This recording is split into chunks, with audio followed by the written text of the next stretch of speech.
सात संगत जी, प्यार से कहिए धर्मनिरंकार जी। आज का बहुत ही सुंदर टॉपिक। अंदरों बारों इक्को होइए ताए रब परवान करे, कहे अवतार है भोले बाही, बंदे दा कल्याण करे। सात संगत जी, भोले भाव मिले रघुराई। ये जो दिमाग चलाते हैं सात संगत, ये संसार में चलाया करें चालाकियां। ये तो भोले भाव मिलता है। यहाँ अकल की जरूरत नहीं। अकलां जिथे पहुंच न सकण, यहाँ पर अकलें नहीं पहुंच सकती। ये तो दिल का सौदा है। मन बेटे सतगुरु के पास, तिस सेवक के कारज रास। जिसने मन को भेंट कर दिया, पहले ही प्रण में हजूर ने ये वचन ले लिया, तन मन धन निरंकार दा है, मुझे समर्पित कर दो मन। क्योंकि मन तुम्हारे बस का नहीं। ये तुम्हें गुलाम बना लेता है और फिर तुम विपरीत दिशाओं में चल देते हो, भक्ति से दूर हो जाते हो। इसलिए हुजूर ने कहा कि मन मुझे दे दो। तो इसलिए सात्संगत मन बेचे सतगुरु के पास। जिसने मन दे दिया, सतगुरु के चरणों में समर्पित कर दिया, उसके सारे कार्य रास हो जाते हैं। और सत्संगत अंदरो बारो इक्को जिक्को, अंदरो बारो एक जैसे होना चाहिए। ये नहीं कि धन्यकार तो कर रहे हैं सामने से, लेकिन वो कहीं महात्मा वहां से हटा तो फिर कहने लगे ये तो ठीक नहीं है, इसको पता नहीं है, ये तो उतना भक्त नहीं है। वो सारे उसके ऐब हमारी आंखों के सामने आ जाए और सामने तारीफ हो रही थी।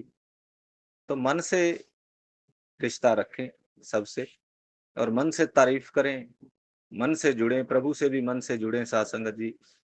कोई ऐसी वो रूप बनाने की, कोई ऐसी भक्ति का दिखावा करने की जरूरत नहीं है। बिल्कुल सरल सहज हो जाएं, सरल हो जाएं। ये तो भोले भाव से ही मिलता है। कई अवतार है भोले भाई, बंदे दा कल्याण करे। भोले भाव जब हो जाएगा तभी उसका कल्याण होना है। सच्चे पातशाह, मैं आपका बच्चा हूं, मुझे कुछ बोलने का ढंग नहीं, मुझे कुछ भी मांगने का भी ढंग नहीं। आप मुझे अपने चरणों में ले लीजिए। जब ऐसे भाव बना करके गुरसिख गुरु के शरण में आता है, तो उसका कल्याण हो जाता है, वो भक्त बन जाता है। जितने भी भक्त महात्मा जो इस रास्ते पर चल के मुक्ति को प्राप्त हुई, हम रोजाना नाम लेते हैं, भगत प्रहलाद, भगत ध्रुव, शबरी माता, और कहीं मीरा जी, कबीरदास जी, जितने भी भक्त महात्मा हुए, वो भोले भाव से, उन्होंने कोई दिमाग नहीं लगाया, उन्होंने मन जोड़ा, मन को भेंट कर दिया, अर्पित समर्पित हो गए। सच्चे पातशाह, हमें कुछ नहीं चाहिए, हमें अपनी शरण ले लीजिए, तुमसे तुमको मांगते हैं सतगुरु। ऐसे भोले होकर के इन्होंने प्रभु को मांगा। प्रभु, भक्तों ने जब भी मांगा, प्रभु से मांगा प्यार है, और प्रभु ने भी पूरा प्यार दिया और उनको अपने जैसा बना लिया। तो महात्मा इस रूप में भी चेतन करते हैं, पारस तो लोहे को कंचन करे, और सतगुरु करे आपन समान। ये अपने जैसा बना लेता है। भक्त हनुमान की बात होती, कैसे वो इतनी भक्ति उनकी प्रगाढ़ हो गई, इतना समर्पित अर्पित हो गए कि फिर वो प्रभु राम से भी सासंगत उनके ज्यादा मंदिर।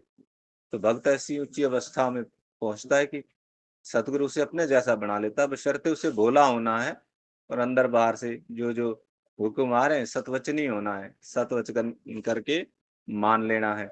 तभी सत्संगत वो इस आनंद की अवस्था में पहुंचेगा, जहां पर किसी चालाकी की जरूरत नहीं, और बस तू ही।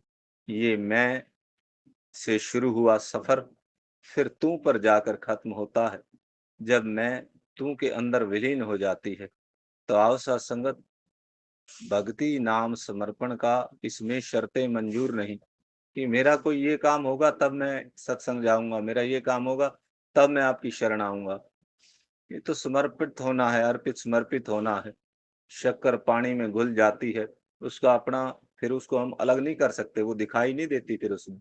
ऐसे ही भक्त महात्मा अर्पित समर्पित हो जाता, अपने गुरु के चरणों में, सतगुरु के चरणों में सतविचनी बन जाता है, समर्पित हो जाता है, परम पद को प्राप्त कर लेता है, मुक्ति को प्राप्त कर लेता है। सत्संगत ये तरीके सलीके हैं, इनको अपनाएं, इनके ऊपर काम शुरू करें। बोलने सुनने से तो बात बनने वाली नहीं। आओ सत्संगत अपने जीवन में लाएं, परिवारों में सब जगह ये प्रेम से सत्संगत व्यवहार करें, किसी का दिल ना दुखाएं, दूसरे के वचनों का सम्मान करें, दूसरे की इज्जत को अपनी इज्जत समझें। तो ये छोटी छोटी बातें सत्संगत जब हम इनके ऊपर काम करेंगे तो ये बहुत बड़ा एक भक्ति का रूप बन जाएगा। ये भी भक्ति का ही रूप है जो सच्चे पातशाह बता रहे हैं, समझा रहे हैं। तो सत्संगत अर्पित समर्पित हो जाएँ और केवल जैसा प्रभु बता रहे हैं, जैसा सतगुरु बता रहे हैं कि सेवा, सत्संग, सिमरन करना है, तो करें। प्यार से कहिए धन्यवाद।